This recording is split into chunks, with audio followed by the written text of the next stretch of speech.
బెత్లెహేములో కరువు సంభవించుటకు కారణం ఏమిటి అనేది నేర్చుకున్నాము.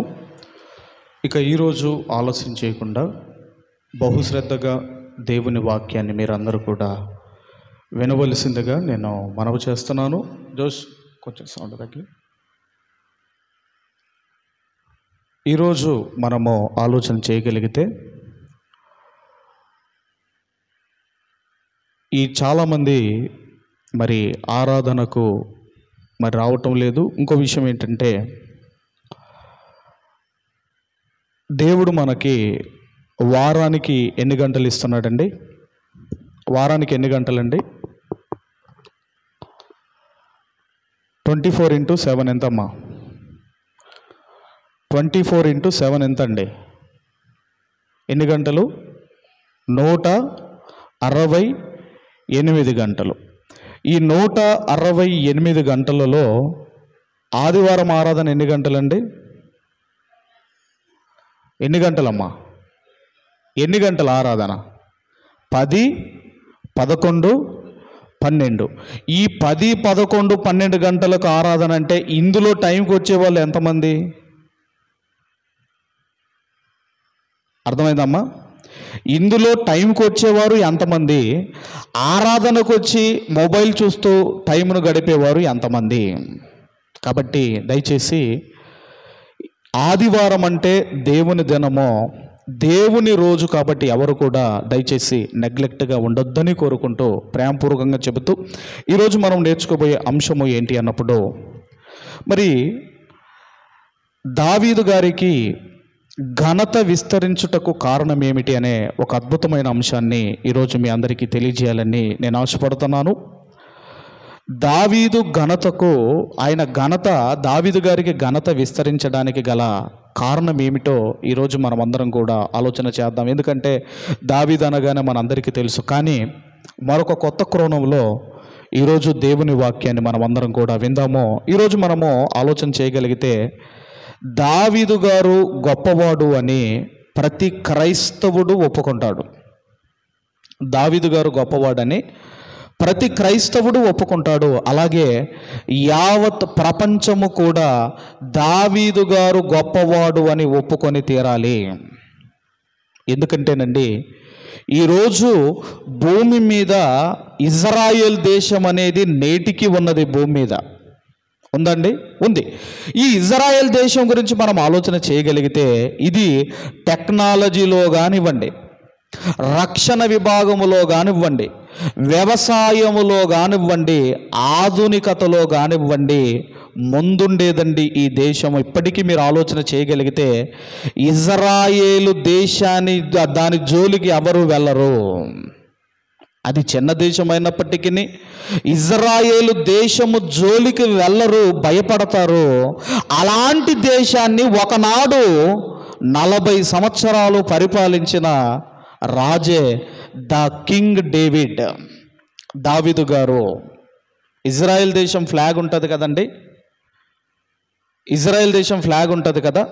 ఇజ్రాయెల్ దేశం ఫ్లాగ్లో ఒక స్టార్ ఉంటుంది, మీరు చూడండి, ఒక స్టార్ ఉంటుంది. ఎందుకుంది ఆ స్టార్? అసలు ఏంటి ఆ స్టార్ అంటే, అది డేవిడ్ స్టార్ అంటారు దాన్ని. ఎవరి స్టార్ అండి? దావీదు నక్షత్రం, డేవిడ్ స్టార్ అంటారు దాన్ని.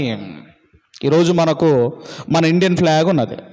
ఇండియన్ ఫ్లాగ్ ఉంది కదండి, 3 రంగులు, అందులో మధ్యలో ఏముంటుంది? అశోక చక్రం ఉంటుంది. అలాగే ఇజ్రాయెల్ దేశంలో మా దేశాన్ని పరిపాలించిన ఒకనాడు ద బెస్ట్ కింగ్ అని, ఇదిగోనండి వారి దేశం ఫ్లాగులో స్టార్ ఉంది. అదే డేవిడ్ స్టార్, డేవిడ్ స్టార్ అంటారు. మరి ఈరోజు మనం ఆలోచన చేయగలిగితే, హిస్టారికల్గా కూడా మనం చూడగలిగితేనండి, మరి దేవుడే దావీదు గారి గురించి చెప్పిన స్టేట్మెంట్ ఏంటంటే, అపోస్తుల కార్యములు 13:22 దావీదు నా ఇష్టానుసారుడైన మనుష్యుడు, దావీదు నా ఇష్టానుసారుడైన మనుష్యుడు, నా ఇష్టానుసారుడైన మనుష్యుడు. ఇది ఒక మనిషి మరొక మనిషి గురించి చెబుతున్నది కాదు. సాక్షాత్తు దేవుడు తండ్రి దావీదు గారి గురించి స్టేట్మెంట్ ఇస్తున్నాడు. నా ఇష్టానుసారుడైన మనుష్యుడు. ఒక మనిషికి ఇదిగోనండి, ఒక మనుషుణ్ణి గొప్పవాడుగా నిలబడాలి అంటే, ఒక మనిషికి ఘనత రావాలి అంటే అతనికున్న అధికారాన్ని బట్టో, అతనికున్న హోదాని బట్టో, అతనికున్న ధనమును బట్టో ఇదిగోనండి అతనికి గొప్పతనమో ఘనతో రాదు. కానీ అతనికి ఉన్న గుణమును బట్టి, అతనికున్న సుబుద్ధిని బట్టి ఇదిగోనండి అతన్ని గొప్పవాడిగా నిలబెడుతుంది. గుణము మనిషిని గొప్పవాడిగా నిలబెట్టేది, ఘనత తెచ్చేది. ఇప్పుడు మనం ఆలోచిస్తున్నాము, మరి దావీదు గారిలో ఏ గుణం ఉన్నదని ఆయనకు అంత ఘనత విస్తరించింది? ఏముండదు ఆయనలో ఉన్న గుణగణాలు ఏంటివి? ఆయనలో ఉన్న ఆ క్యారెక్టర్ ఏంటి? ఆ క్యారెక్టర్ ఆయన్ని అంత గొప్ప స్థితిలోనికి తీసుకొని వెళ్ళిందని మనం ఆలోచన చేయగలిగితే, యేసుక్రీస్తు వారు కూడా దావీదు గారి గురించి మాట్లాడుతూ, ఇంతకుముందు మీరు చదువుకున్నారు, దయచేసి మత్తయి సువార్త 22వ అధ్యాయము, మత్తయి సువార్త 22వ అధ్యాయము 41 నుంచి మనమందరం కూడా చదువుకుందాము. ఒకప్పుడు పరిసయ్యులు కూడి ఉండగా యేసు వారిని చూచి, క్రీస్తుని గూర్చి మీకు ఏమి తోచుచున్నది? ఆయన ఎవని కుమారుడని అడిగాను. వారు ఆయన దావీదు కుమారుడని చెప్పిరి. అందుకు ఆయన, అలాగైతే నేను నీ శత్రువులను నీ పాదముల క్రింద ఉంచు వరకు నీవు నా కుడిపార్శ్వమున కూర్చుండుమని నా ప్రభువుతో చెప్పెను అని దావీదు ఆయనను ప్రభు అని ఆత్మ వలన ఏల చెప్పుచున్నాడు. ఇక్కడ మీరు ఆలోచన చేయగలిగితే ఏమంటున్నాడు అంటే, దావీదు గారు యేసు ప్రభు వారి గురించి, ప్రభు అయిన యేసు గురించి చెబుతూ, అటు దేవుణ్ణి, పరలోకమందున్న దేవుణ్ణి ఏమంటున్నాడు అంటే ప్రభు అంటున్నాడు. అలాగే యేసు క్రీస్తు వారిని కూడా ఏమంటున్నాడండి? ప్రభువు అంటున్నాడు. ప్రభు అంటున్నాడు. రాజకుమారుడు రాజు అవుతాడు, ప్రభువు కుమారుడు ప్రభు అవుతాడు. అందుకే దావీదు గారు ఆయన ప్రభువు, అలాగే క్రీస్తు కూడా ప్రభువు అంటున్నాడు. అయితే ఇది ఎక్కడిది కోరు చేస్తున్నాడు యేసుక్రీస్తు వారు అన్నప్పుడు, కీర్తనల గ్రంథం 110వ అధ్యాయంలో మొదటి వచనములో దావీదు గారు అన్న మాటను ఆయన కోడు చేస్తున్నాడు.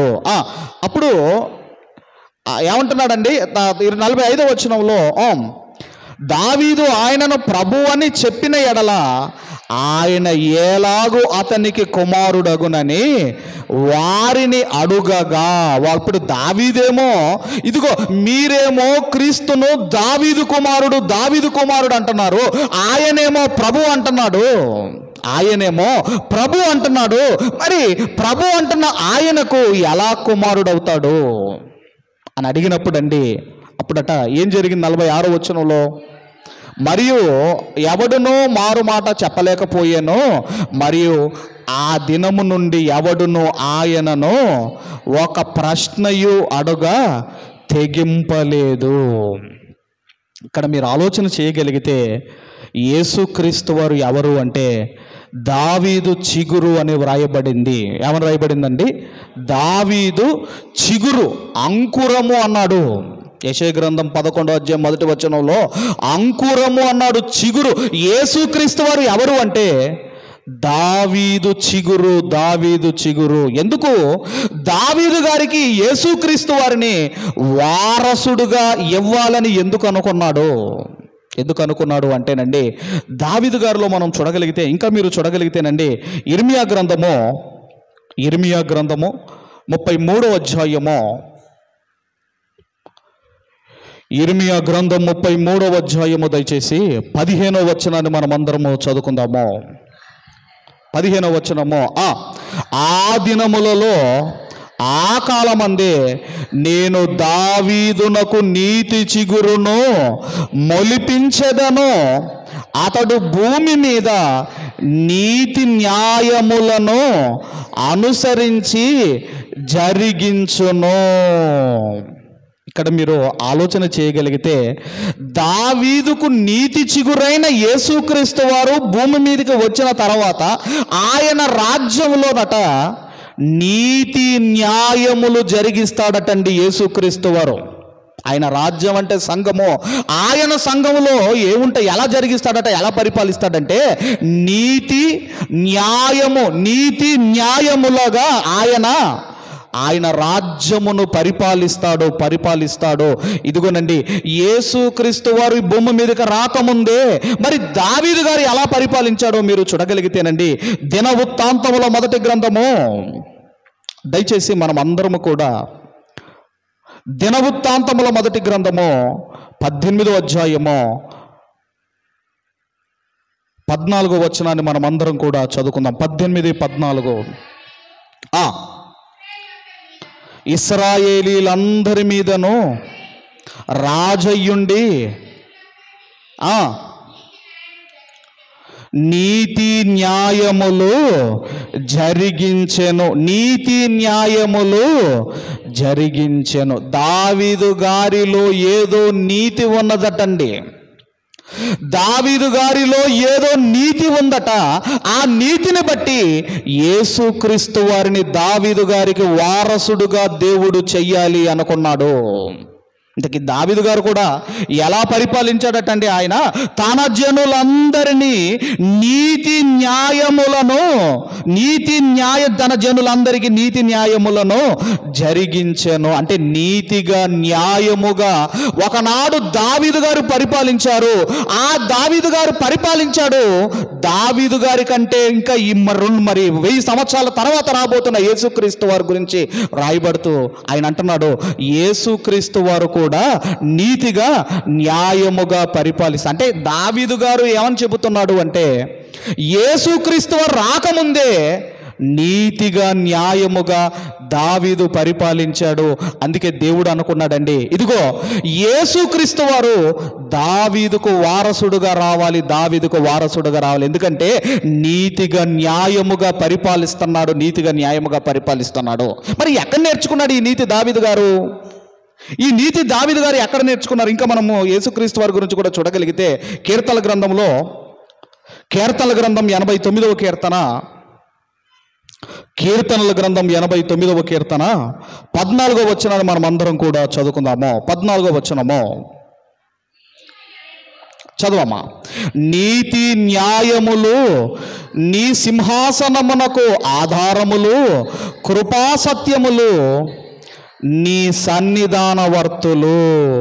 అంటే యేసుక్రీస్తు వారు రాకముందే నీతిగా న్యాయముగా దావీదు గారు పరిపాలించారు. అందుకేనండి దేవుడు అంటున్నాడు, యేసుక్రీస్తు వారిని దావీదు వారసుడిగా రావాలి అని దేవుడు కోరుకున్నాడు.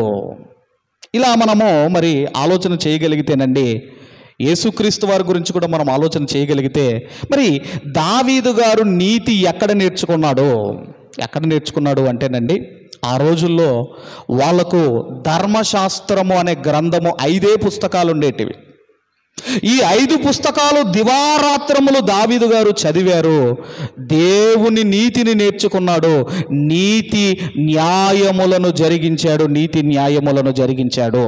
అందుకేనండి యేసుక్రీస్తు వారు దావీదు గారి వారసుడిగా రావాలి అని దేవుడు కోరుకున్నాడు. ఇప్పుడు మనం ఆలోచన చేయగలిగితేనండి, మరి బైబిల్ గ్రంథంలో దావీదు గారికి అంత ఘనత విస్తరించడానికి గల కారణం ఏంటో ఇక మనము కాస్త ముందుకు వెళ్ళి మనం ఆలోచన చేయగలిగితే, ఇదిగోనండి, మరి దావీదు గారు ఒకానొక సమయంలో గొలియాతు ఇశ్రాయేలీల మీద ఛాలెంజ్ చేస్తున్నాడు. 40 రోజుల నుంచి ఛాలెంజ్ చేస్తున్నాడు. మీలో ఎవడైనా ఉంటే నా మీదకి రండి అని 40 రోజుల నుంచి ఛాలెంజ్ చేస్తుంటే దావీదు గారు విన్నారు. దావీదు గారు వెళ్ళారు, గొలియాతును సంహరించాడు. గొలియాతును సంహరించిన తర్వాత ఏం జరిగింది అని మీరు చూడగలిగితే దయచేసి సమూయేలు మొదటి గ్రంథము 18వ అధ్యాయము, సమూయేలు మొదటి గ్రంథము 18వ అధ్యాయము 6-7 వచనాలు మనం అందరం కూడా చదువుకుందాము. దావీదు ఫిలిస్తీని హతము చేసి తిరిగి వచ్చినప్పుడు స్త్రీలు ఇశ్రాయేలీల ఊర్లన్నింటిలో నుండి తంబురతోనూ సంభ్రములతోనూ వాయిద్యములతో పాడుచు నాట్యమాడుచు రాజైన సౌలును ఎదుర్కొనుటకై వచ్చిరి. ఆ స్త్రీలు గాన ప్రతిగానములు చేయుచు వాయించుచు సౌలు 1000 కొలదియు దావీదు 10,000 కొలదియు శత్రువులను హతము చేసిరనిరి. మరి ఇప్పుడు స్త్రీలు పాడిన ఈ పాట కరెక్టా రాంగా అండి? అమ్మా, ఆ రోజు దావీదు గారు, మరి మీరు ఆలోచన చేయగలిగితే, ఆ రోజు సౌలు గారు, అతని సైన్యం ఉంది, సౌలు ఉన్నాడు, అతని సైన్యం ఉంది, 40 రోజుల నుంచి ఛాలెంజ్ చేస్తుంటే గజ భయపడిపోయారు ఇశ్రాయేల్ అందరూ కూడా. ఎవరు వెళ్ళలేకపోతున్నారు గొలియాతును చూసి. మరి అలాంటి గొలియాతును సంహరించిన తర్వాత స్త్రీలు ఈ పాట పాడుతున్నారు. దావీదుకు 10,000 కొలది, సౌలుకు 1000 కొలది. కరెక్టే కదా? అది కరెక్టే కదా? మరి అప్పుడు ఏం జరిగింది? తర్వాత 8వ వచనము, ఆ మాటలు సౌలునకు ఇంపుగా ఉండనందున అతడు బహు కోపము తెచ్చుకొని, వారు దావీదునకు 10,000 కొలది అనియు నాకు 1000 కొలది అనియు స్తుతులు పాడిరే, రాజ్యము తప్ప మరి ఏమి అతడు తీసుకొనగలడు అనేను. ఇక్కడ మీరు ఆలోచన చేయగలిగితే సౌలులో ఏం ప్రారంభమైందంటే ఒకలాంటి ఈగో ప్రారంభమైంది సౌలులో. ఎందుకంటే ఒక రాజు, ఒక దేశాన్ని పరిపాలిస్తున్న రాజు ముందు ఒక బాలుణ్ణి పొగుడుతుంటే సౌలు రాజు తట్టుకోలేకపోయాడు. ఈగో అంటాం కదండి, ఈగో ద్వేషం అంటాం కదా. అసూయ, దావీదు గారి మీద అసూయ ప్రారంభమయ్యింది. నాకేమో 1000 కొలదట, ఆయనకేమో 10,000 కొలదట, 10,000 కొలదట. అందుకే ఏమన్నాడంటే బైబిల్లో, ఈ అసూయ మచ్చరం అనేది ఎముకలకు కుళ్ళు అన్నాడు, ఎముకలకు కుళ్ళు అన్నాడు. ఎవరినైనా మనము ఒకరి గురించి మనం పొగిడినప్పుడు మనలో ఈగో ప్రారంభమైంది అంటే అది మంచిది కాదు, అది మంచిది కాదు. అందుకే ఇక్కడ కూడా దావీదును పొగుడుతున్నప్పుడు సౌలులో ఈగో ప్రారంభమైందండి, అసూయ ప్రారంభమైంది. అందుకే ఎముకలకు కుళ్ళు అంటే బోన్ క్యాన్సర్ అంటాం కదండి, అదేనండి. అసూయతో వచ్చే రోగం ఏంటండి అంటే బోన్ క్యాన్సర్ తెచ్చుకుంటాం మనం. సామెతల గ్రంథంలో ఉంది, మచ్చరము ఎముకలకు కుళ్ళు అన్నాడు. ఇప్పుడు దావీదు గారి పట్ల సౌలు గారికి ఏం ప్రారంభమైందంటే ఈగో ప్రారంభమైంది. రాజ్యము తప్ప అతడు ఏం తీసుకోనగలడు? ఎందుకంటే రాజు కుమారుడు రాజు కావాలి. అప్పటికి సౌలు గారికి ఒక కుమారుడు ఉన్నాడు. ఎవరు? యోనాతాను ఉన్నాడు. నా తదనంతరము యోనాతాను రాజు కావాలి. కానీ ఇదిగో అక్కడ ప్రజలు ఏమంటున్నారు, స్త్రీలు ఏమంటున్నారు? ఆయనకేమో 10,000 స్తుతులట, నాకేమో 1000 స్తుతులట అని ఒకలాంటి అసూయ ప్రారంభమైంది. ఆ తర్వాత వచనం మనం చూడగలిగితే, 9వ వచనం మనం చూడగలిగితే, కాబట్టి నాట నుండి సౌలు దావీదు మీద విషపు చూపు నిలిపెను. అంటే ఇదిగోనండి, కంటి చూపు కంటే ప్రమాదమైనది ఏంటి అంటే విషపు చూపు చాలా ప్రమాదకరమైనదండి. విషపు చూపు కంటి చూపు కంటే ప్రమాదమైనది ఈ విషపు చూపండి. అప్పటి నుంచి ఇక ఏం జరిగింది అని మనం ఆలోచన చేయగలిగితే, దయచేసి అందరం కూడా 11వ వచనాన్ని మనం చదవగలిగితే, 11వ వచనం, అదే అధ్యాయం 11వ వచనము, ఒకప్పుడు సౌలు చేతిలో ఒక నీట ఉండగా దావీదును పొడచి గోడకు బిగించుదుననుకొని సౌలు ఆ ఈట విసిరెను. అయితే అది తగలకుండా దావీదు 2 మార్లు తప్పించుకొనేను. బెన్యామీనీలండి వీళ్ళు.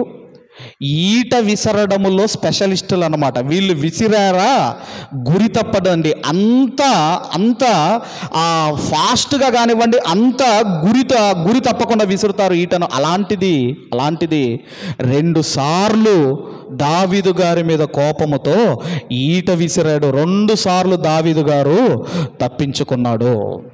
ఇప్పుడు మీరు ఆలోచన చేయండి, ఎక్కడైనా మీకు ప్రాణాపాయం ఉన్నదనుకోండి, అక్కడ మీరు డ్యూటీ చేయగలరు. అక్కడికి వెళ్తే మీ ప్రాణం పోతుంది. మీ ప్రాణం పోతుంది అన్న స్థలములో మీరు డ్యూటీ చేయగలరా? చేయలేము. కానీ దావీదు గారు సౌలును చంపడం పెద్ద ప్రాబ్లం ఏమీ కాదండి. గోలియాతును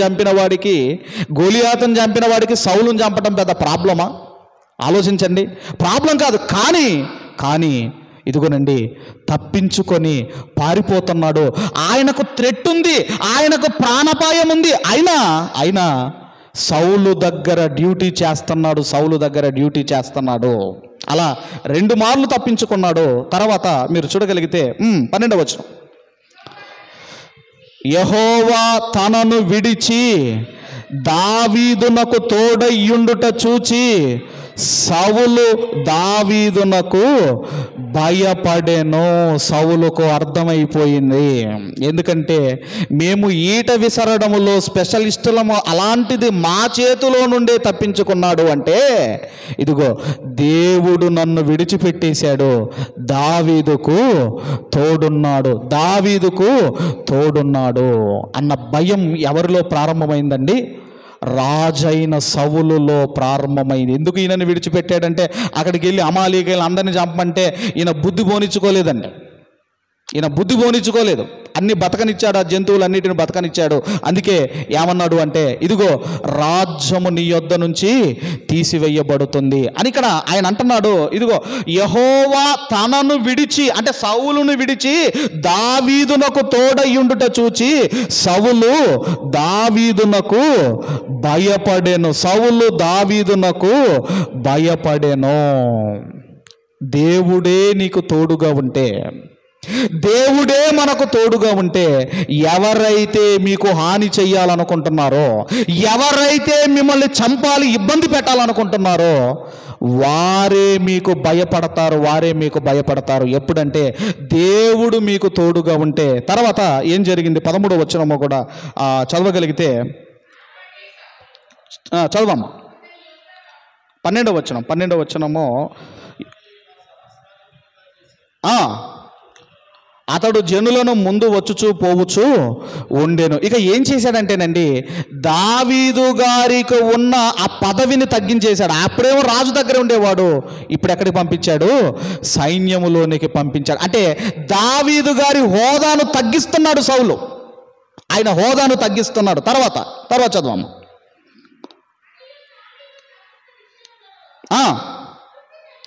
సుబుద్ధి కలిగి ప్రవర్తింపగా యెహోవా అతనికి తోడుగా ఉండెను.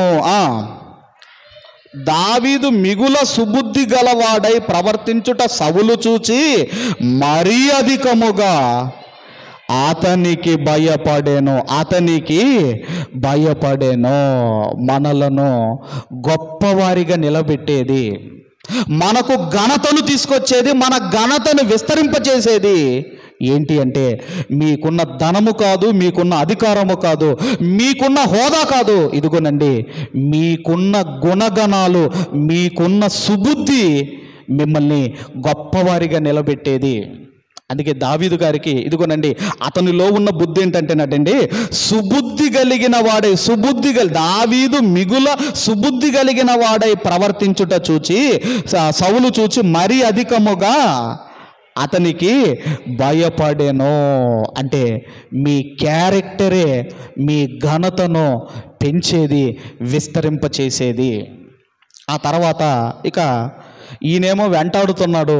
ఆ తర్వాత దావీదు గారు తప్పించుకొని అక్కడక్కడ తలదాచుకుంటున్నాడు. ఇలాగా ఏం జరిగిందంటే, ఒక ఇన్ఫర్మేషన్ వచ్చింది. ఇదిగో రాజా, దావీదు పలాని గృహలో దాక్కున్నాడు అని ఒక ఇన్ఫర్మేషన్ రాగానేనండి, సౌలు రాజు ఏం చేశాడంటే 3000 మంది సైన్యముతో వెళ్ళాడు. దావీదు గారేమో ఒక్కడే ఈయనేమో 3000 మంది సైన్యముతో వెళ్ళాడు. వెళ్ళి ఏం చేశాడు అన్నప్పుడు అండి, దయచేసి అందరం కూడా మరి అదే సమూయేలు మొదటి గ్రంథం 24వ అధ్యాయము 3వ వచనం నుంచి మనం అందరం కూడా చదువుకుందాం.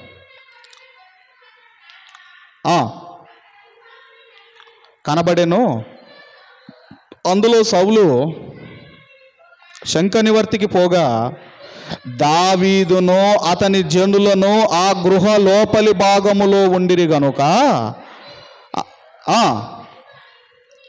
అదిగో నీ దృష్టికి ఏది మంచిదో అది నీవు అతనికి చేయునట్లు నీ శత్రువుని నీ చేతికి అప్పగించునని అతనితో అనగా, దావీదు లేచి వచ్చి సౌలునకు తెలియకుండా అతని పై వస్త్రపు చెంగును కోసెను. సౌలు పై వస్త్రపు చెంగును తాను కోసెనని దావీదు మనస్సు నొచ్చి. ఇక్కడ మీరు చూడగలిగితే ఆ తర్వాత అండి, వాళ్ళు దావీదు గారితో ఉన్నవారు, ఆ తర్వాత సౌలు గారి సైన్యం వీళ్ళందరూ కూడా ఆ గృహలోనికే వచ్చారు. చీకటి, ఎందుకంటే గృహలో అప్పుడు మరి చీకటి కదండి, వీళ్ళు వాళ్ళని చూడలేదు, వాళ్ళు వీళ్ళని చూడలేదు. దావీదు గారి దగ్గర ఉన్న వాళ్ళు అంటున్నారు, దావీదు ఇదిగో నీ టైం వచ్చేసింది, నీ శత్రువును దేవుడు నీ చేతికి అప్పగించాడు, నీ శత్రువుని నీ చేతికి అప్పగించాడు అని అక్కడ ఉన్న వాళ్ళందరూ చెప్పటము. ఆ తర్వాత దావీదు గారు వెళ్ళిపోయి వస్త్రపు చెంగును కోసాడటండి సౌలుకు తెలియకుండా. ఆ వస్త్రపు చెంగును కోసినందుకే దావీదు గారు మనసులో నొచ్చుకున్నాడు. పై వస్త్రమును కోసినందుకే దావీదు గారు మనసులో నొచ్చుకున్నాడు. మరి ఎందుకు చంపలేదు సౌలును? ఎందుకు చంపలేదంటే తర్వాత మీరు చూడగలిగితే 6వ వచనం మీరు చూడగలిగితే చదవమ్మా. ఇతడు యెహోవా చేత అభిషేకము నొందినవాడు గనుక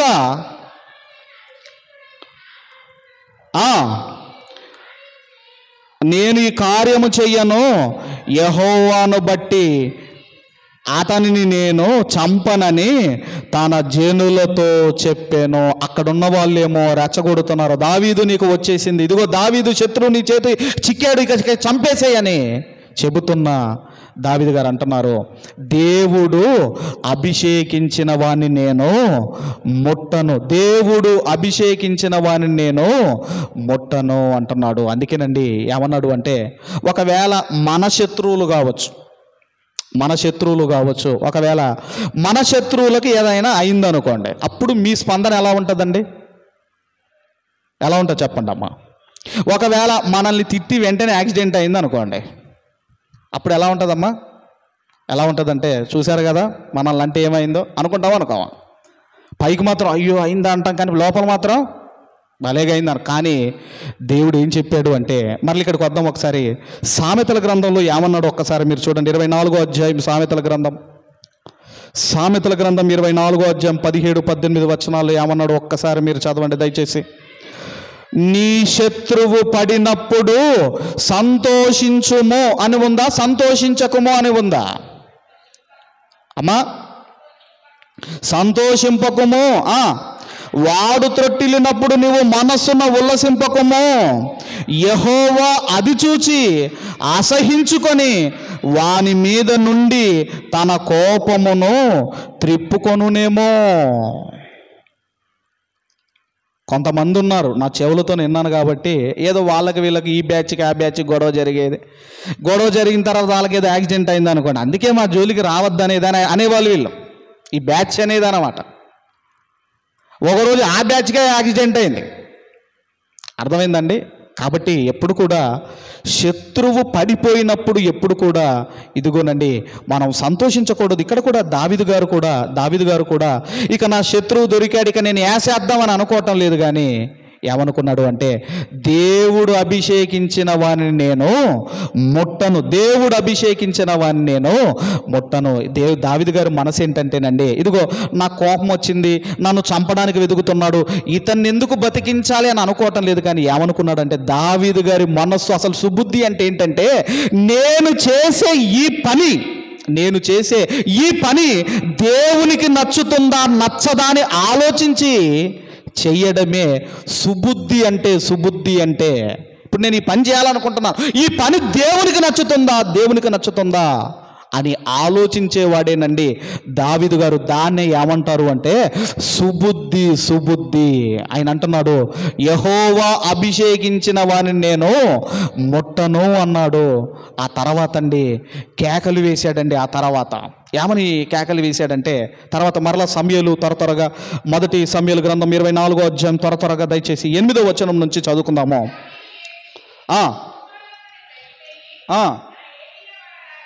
రాజా అని సౌలు వెనక నుండి కేకలు వేయగా సౌలు వెనక చూచెను.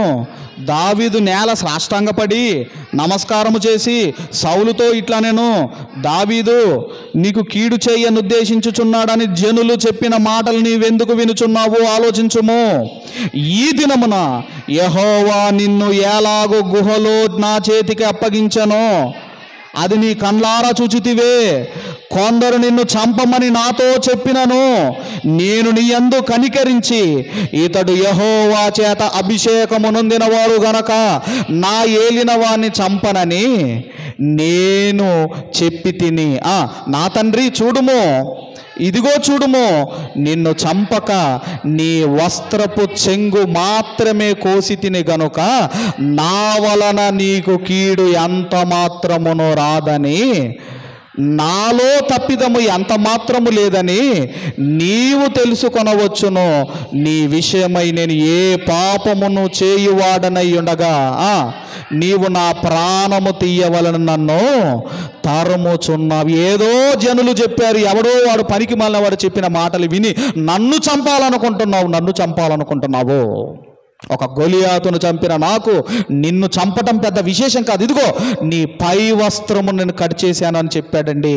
ఇదిగోనండి సౌలు ఇక ఏమన్నాడు అంటే, సౌలు ఒక అద్భుతమైన మాట అన్నాడండి. ఏమన్నాడో మీరు చూడగలిగితే దయచేసి 16వ వచనం నుండి దావీదు మాటలు సౌలుతో మాట్లాడి చాలింపగా సౌలు, దావీదా నాయనా ఈ పలుకు నీదేనా అని బిగ్గరగా ఏడ్చి దావీదుతో ఇట్లా, నేను యెహోవా నన్ను నీ చేతికి అప్పగింపగా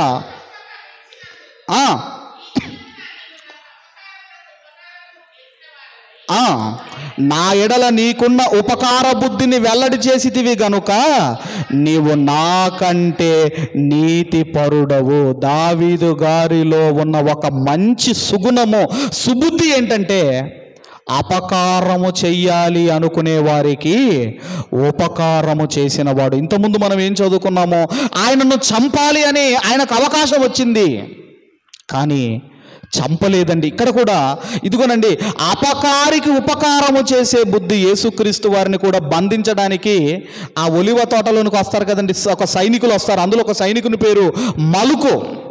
ఈ మలుకు చెవును పేతురు గారు తెగ నరుకుతాడు. చెవు నరుకుతాడు కదండి, కట్ చేస్తాడు కదండి.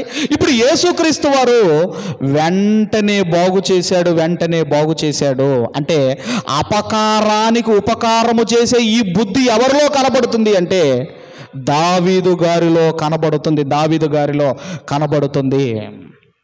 ఆ తర్వాత ఏమన్నాడండి సౌలు, ఏమన్నాడండి, నీవు నాకంటే నీతిపరుడవు అని చెప్పి అక్కడి నుంచి వెళ్ళిపోయాడండి. ఇప్పుడు మరి బాగుండాలా? సౌలు దావీదు గారిని వెంటాడటం మానేయాలా? మళ్ళీ ఇన్ఫర్మేషన్ వచ్చిందండి, పలాని వనములో ఉన్నాడని మళ్ళీ ఇన్ఫర్మేషన్ వచ్చింది. మళ్ళీ 3000 మందితో మళ్ళీ బయలుదేరాడు. అంటే సౌలు బుద్ధి ఏంటంటే కుక్క బుద్ధి, కుక్కతో ఒక వంకర అన్నట్టు. ఇదిగోనండి చంపడానికి అవకాశం వచ్చినా నన్ను విడిచిపెట్టాడు అన్న ఆ భయం లేకుండానండి మళ్ళీ దావీదును చంపడానికి వెళ్ళాడు. త్వరగా 26వ అధ్యాయము 8-9 వచనాలు మనం చదువుకుందాం. 26వ అధ్యాయం 8-9 వచనాలు మనం చదువుకుందాము.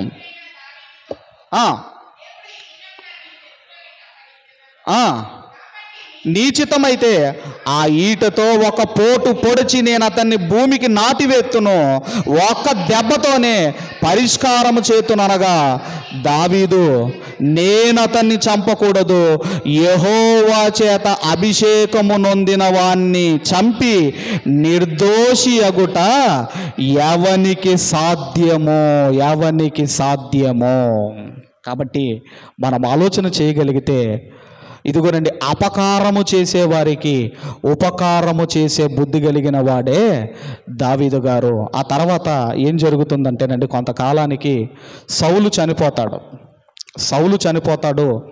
దావీదు గారు సింహాసనం మీద ఉంటాడు. ఇప్పుడు ఈ సౌలు అతని కుమారుడైన యోనాతానుకు అంత్యక్రియలు ఎలా చేయించాడు అన్నప్పుడు అండి, రాజలాంఛనాలతో అంత్యక్రియలు జరిపించాడు దావీదు గారు. ఆయన అనుకోలేదండి, నాకు ఎంతో బతికున్నప్పుడు నన్ను వేటాడాడు, నన్ను చంపడానికి ఎంతో ప్రయత్నాలు చేశాడని.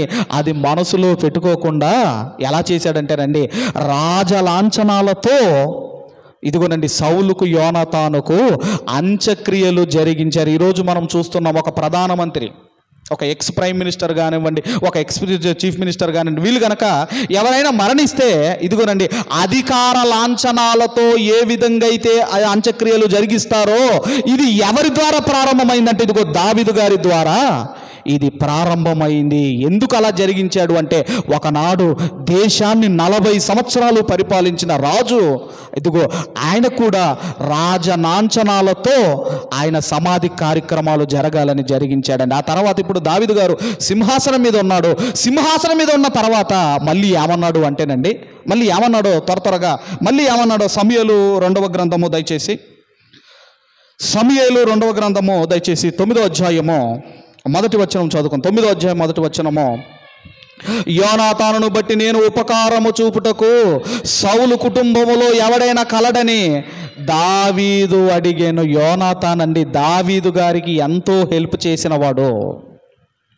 యోనాతాను దావీదు గారికి ఎంతో సహాయం చేసిన వ్యక్తి. ఎంత ప్రేమించాడటంటేనండి, స్త్రీలు ప్రేమించు ప్రేమ కంటే అధికమైన ప్రేమ దావీదు గారి పట్ల యోనాతాన్ చూపించాడు. అందుకే దావీదు గారు అడుగుతున్నారు, మరి ఇప్పుడు యోనాతాన్ లేడు కదా, ఇప్పుడు నేను ఎవరికి ఉపకారం చేయాలని అనుకోవటం లేదు.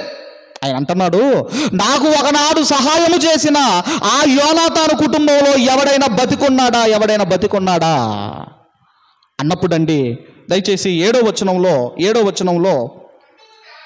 6-7 సౌలు కుమారుడైన యోనాతానుకు పుట్టిన మెఫీబోషెతు దావీదు నొద్దకు వచ్చి సాగిలపడి నమస్కారము చెయ్యగా, దావీదు మెఫీబోషెతు అని అతన్ని పిలిచినప్పుడు అతడు చిత్తము, నీ దాసుడనైనా నేనున్నానెను.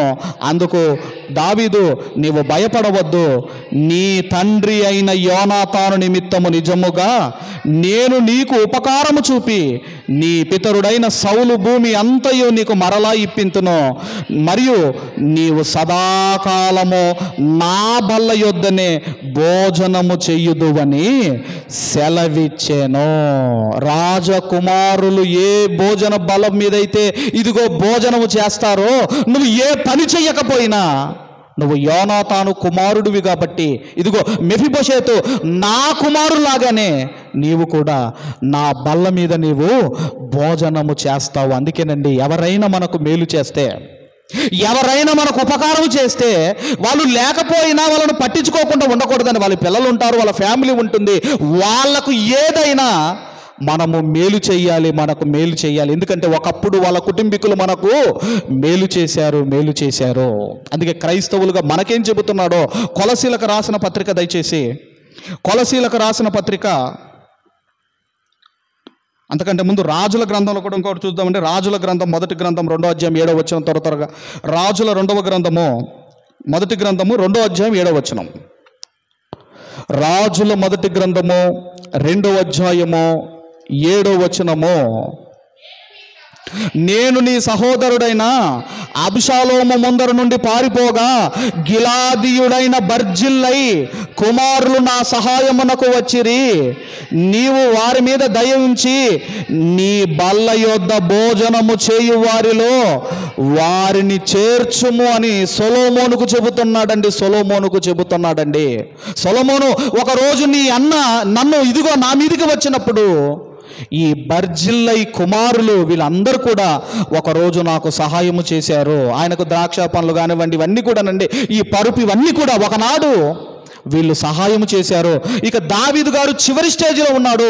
సొలొమోను పిలిచి చెబుతున్నాడు, ఇదిగో నీ బల్ల మీద వారికి చోటివ్వు. కృతజ్ఞత మరచిపోని వ్యక్తి, కృతజ్ఞతకు నిలువెత్తు నిదర్శనం ఎవరు అంటే దావీదు గారు చేసిన కృతజ్ఞత, చేసిన మేలును దావీదు గారు మర్చిపోలేదు. ఇప్పుడు మనకు క్రైస్తవులకు మనకు కూడా చెబుతున్నాడు.